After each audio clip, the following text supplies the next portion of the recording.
İkimiz tunuşqili xeyli vaqt bo'ldi.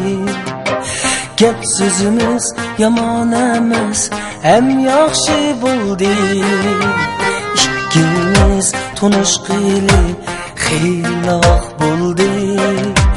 Gap sözümüz yaman emas, hem yaxshi bo'ldi. Nima uchun talabimni doim rad qilsam, sen uchun yuragim kuyib kul bo'ldi. Nima uchun talabimni doim rad qilsam, sen uchun yuragim kuyib kul bo'ldi.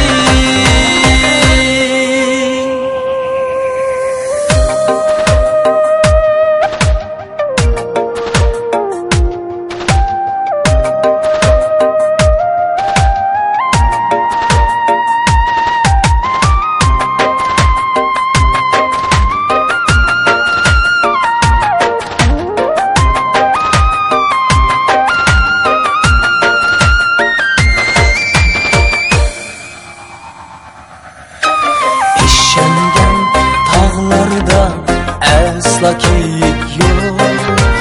Dünyada tuzulmaz hiç qandaq gül yok. To'zidi yoshlikning g'uncha gullari, sana qarab sayrig'idek bulbulmi yo'q. To'zidi yoshlikning g'uncha gullari, sana qarab sayrig'idek bulbulmi yo'q.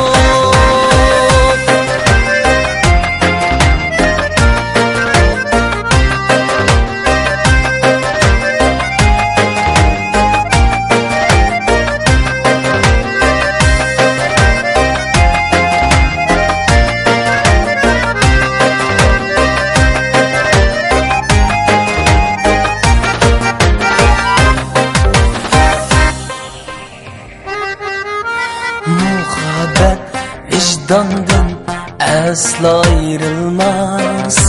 Vicdansız muhabbet mengülük bulmaz.